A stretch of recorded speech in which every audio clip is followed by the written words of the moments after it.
Salut à vous tous, bienvenue sur CC Info 91, la chaîne YouTube consacrée aux non-voyants. Présenté par Alain Leclerc, avec Pascal Cusson.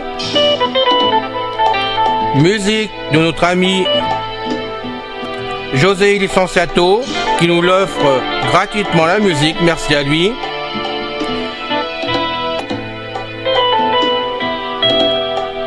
Soyez tous et bienvenus sur la chaîne. Notre liste de diffusion pour vous tenir au courant de ce qui se passe sur la chaîne. Vous pouvez y aller sur ceci-info91 plus subscribe@googlegroup.com. Mes très chers amis, bien le bonjour. C'est encore une fois Pascal Cusson parmi vous pour la chaîne Ceci Info 91, chaîne destinée aux mâles et aux non-voyants, fondée par notre ami Alain Leclerc, chaîne destinée à vous informer sur une foule de sujets variés. Encore une fois, Alain et moi, nous demandons votre aide afin que, si cela ne vous dérange pas trop, cela prendra que quelques minutes de votre temps, peut-être une ou deux fois par semaine. Nous aimerions que vous publiez le lien de la page principale de la chaîne Ceci Info 91 YouTube sur vos murs de réseaux sociaux et ainsi aussi dans vos emails, d'en parler à vos amis. C'est tout ce que nous vous demandons. Merci d'avance.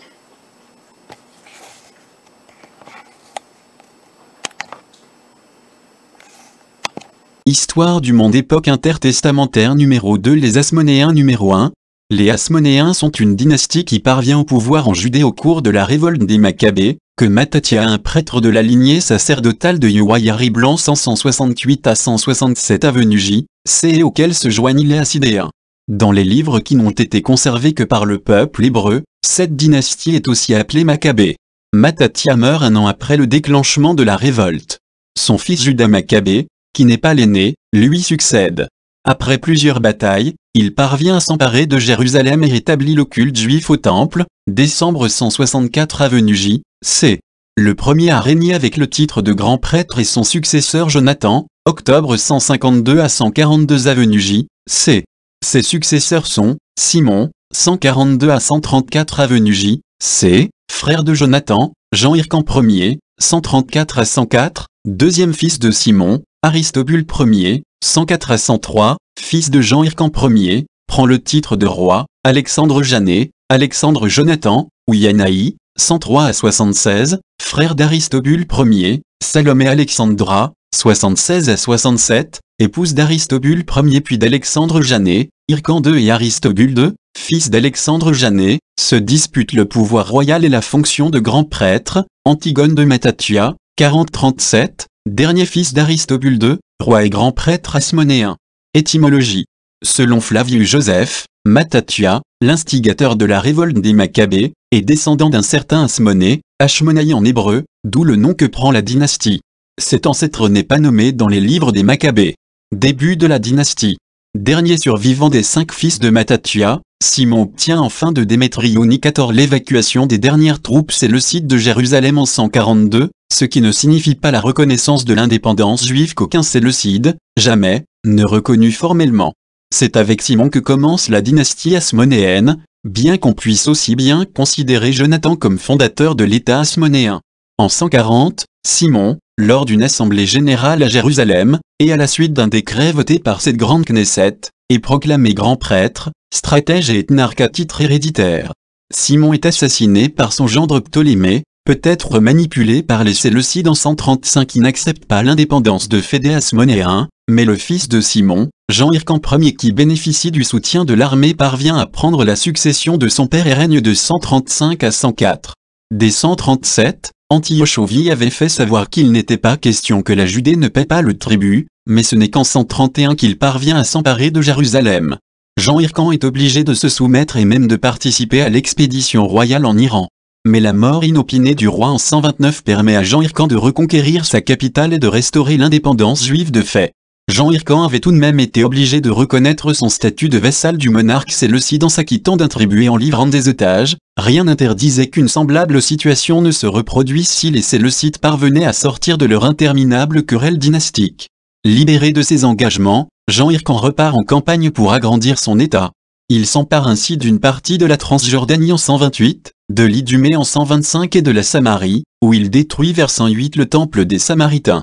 Pour se conformer aux instructions du Deutéronome, les Iduméens sont convertis de force, ce qui est la première mention d'une conversion forcée au judaïsme. À sa mort, une lutte dynastique éclate entre ses deux fils. Aristobule règne pendant un an de 104 à 103 avec le titre de Basileux et conquiert la Galilée qu'il judaïse. Alexandre Janet, l'autre fils de Jean Hircan, règne de 103 à 76. Le royaume hasmonéen atteint vers 75 une étendue comparable à celle qu'aurait eue d'après la Bible le royaume de Salomon. Après la mort d'Alexandre Janet en 76, sa veuve Salomé Alexandra lui succède jusqu'en 67, à la suite de quoi les deux fils d'Alexandre Janet, Jean Hircan II et Aristobule II se disputent le pouvoir. C'est sur ce fond de querelle dynastique qu'intervient Pompée, général romain, qui s'empare de Jérusalem en 63. À compter de cette date, la Judée devient un protectorat romain. Les Romains donnent à Hircan II le titre d'éthnarque et de grand prêtre, en ayant soin de le doubler par un conseiller, Antipater, un Iduméen converti au judaïsme. Le fils de celui-ci, Hérode, se fait reconnaître roi des Juifs par le Sénat romain en 40 avant notre ère. Il reconquiert le pays avec les Romains jusqu'en 37.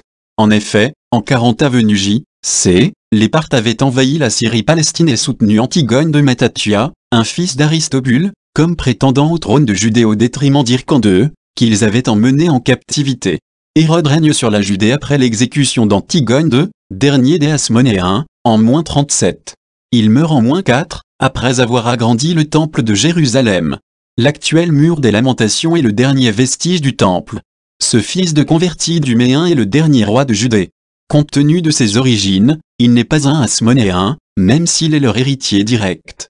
Ses fils ne règnent que sur des parties du royaume de leur père, n'ayant plus que rang de tétrarque, ou jusqu'en 6 de notre ère d'éthnarque pour Hérode Archélaos. De 41 à 44, Agrippa Ier petit-fils d'Hérode le Grand et descendant des Hasmonéens par sa grand-mère Mariam de l'Hasmonéenne règne brièvement sur un royaume qui reconstitue à peu près celui d'Hérode. Auparavant, il avait été roi de la seule Batanée, 37, auquel a été adjoint la Galilée et la Pérée après la disgrâce d'Hérode Antipas, 39. Évolution de la société juive sous les Hasmonéens. Les Hasmonéens ont bâti à partir de 152 un véritable État, en profitant de la rivalité entre deux rois séleucides. Jonathan se fait ainsi accorder non seulement des titres à la cour séleucide, mais aussi la fonction de grand prêtre, à laquelle il n'avait aucun droit, et d'éthnarque, c'est-à-dire chef du peuple, des Juifs, c'est-à-dire l'unique interlocuteur du pouvoir royal.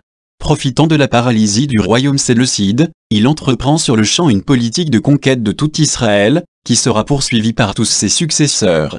Cette politique de conquête s'accompagne le plus souvent de la judaïsation forcée des populations soumises, iduméens, ou de leur exil, grec des villes de Décapole ou de la côte. Malgré cela, l'État hasmonéen, qui devient royaume lorsqu'Aristobule Ier se proclame Basileux en 104 à 103, prend l'allure d'un royaume hellénistique, avec une armée largement constituée de mercenaires, un monnayage imité des Grecs à partir de 128, une cour, des palais. Cela choque profondément les Juifs pieux qui avaient soutenu les Maccabées dans leur révolte contre les hellénistes et les séleucides, au point que l'on assiste le plus souvent à une rupture de fait entre ceux que l'on nomme désormais les pharisiens et les hasmonéens. C'est aussi durant cette période que se développe une littérature fortement hellénisée, comme les livres de Judith et d'Esther, écrits sous la forme de romans hellénistiques. Né de la révolte contre la politique d'hellénisation de Jason puis de Ménéla, le royaume hasmonéen favorise en fait l'entrée progressive du monde juif dans la culture grecque de son temps. Dans le vaste territoire contrôlé par les Hasmonéens qui ont su profiter de la faiblesse des Séleucides, la religion juive est loin d'être la religion majoritaire si bien que le pays gouverné par Jean Hircan a plus les caractéristiques d'un royaume grec que celles d'un État juif.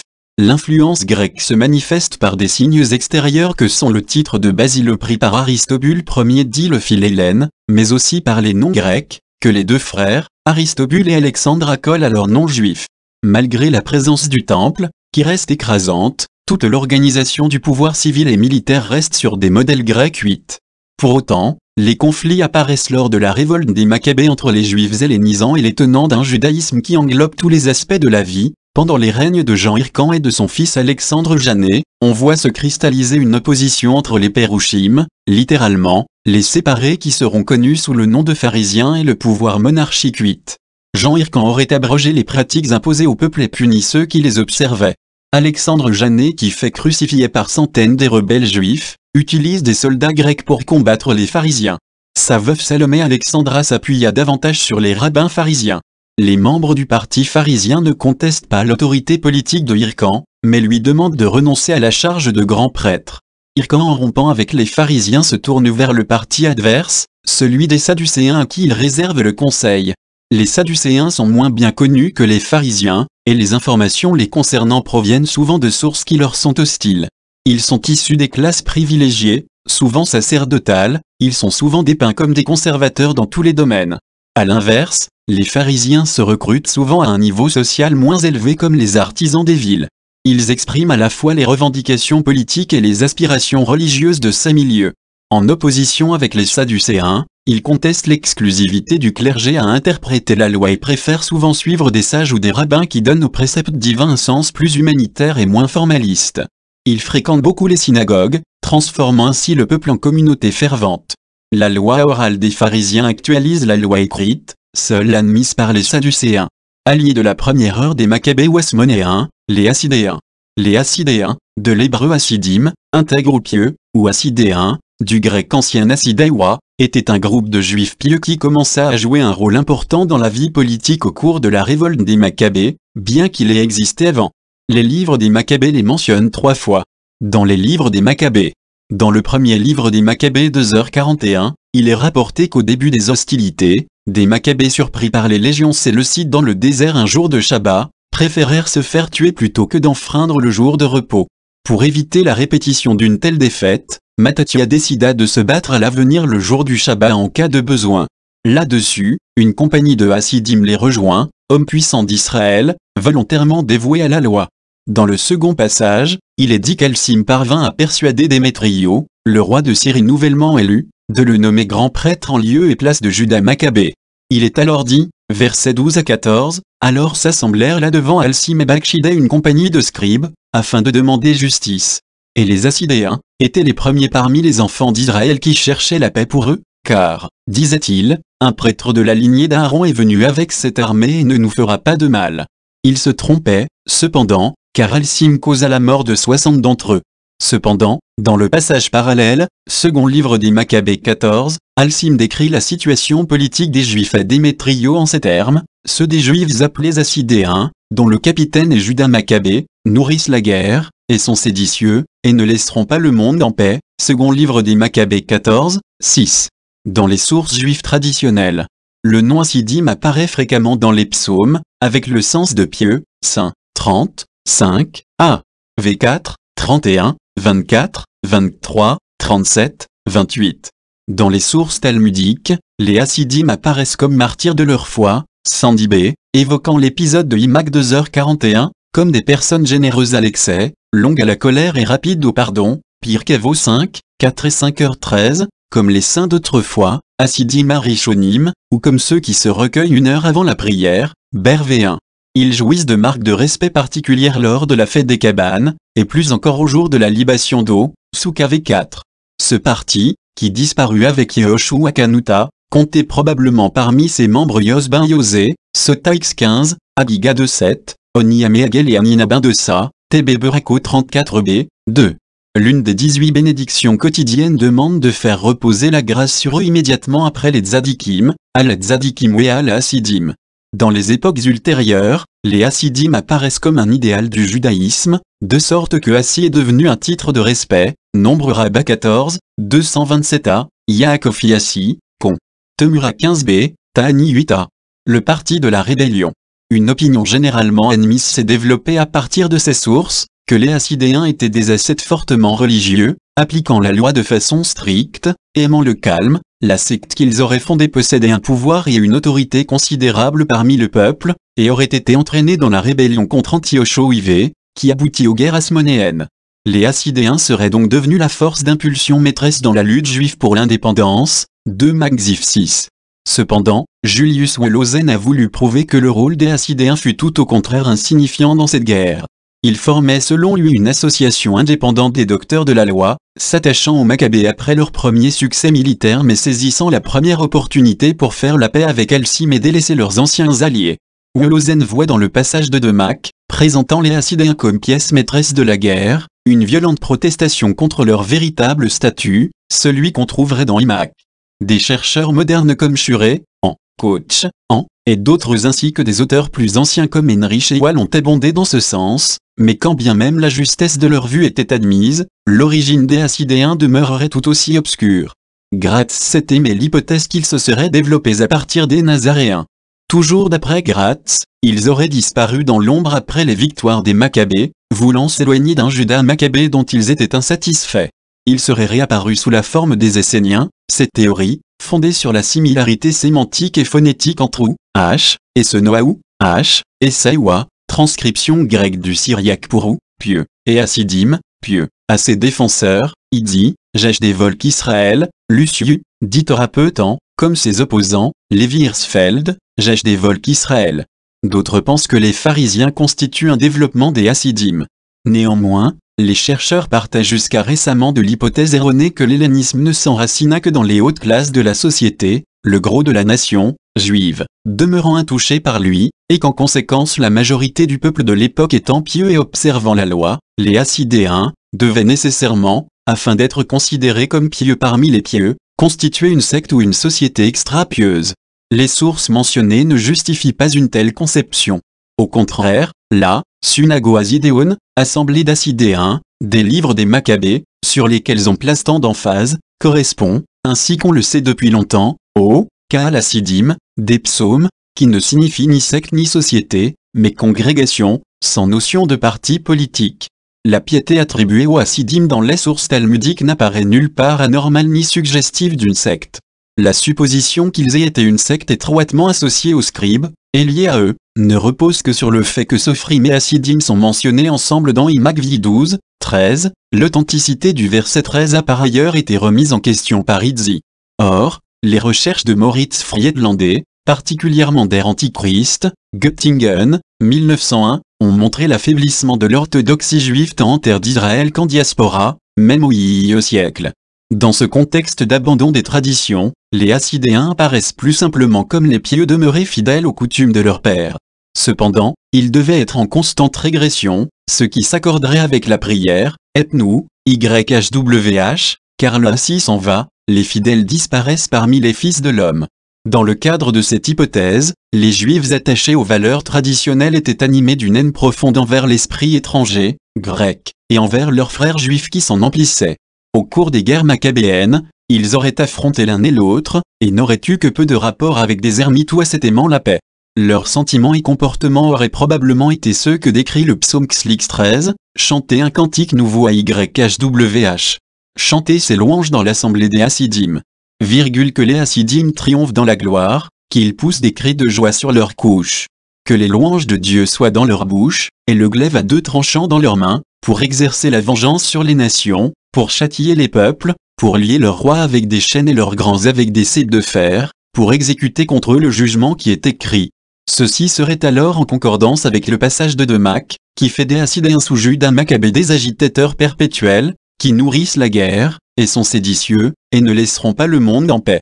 Fin du podcast, bye bye, ciao. C'est fini les amis. Merci d'être passé sur la chaîne. Je vous dis à bientôt avec Pascal. Pensez à vous abonner, c'est important pour nous. Pensez à venir sur notre forum, c'est aussi important pour nous. Bye bye les filles. Salut les gars. À bientôt.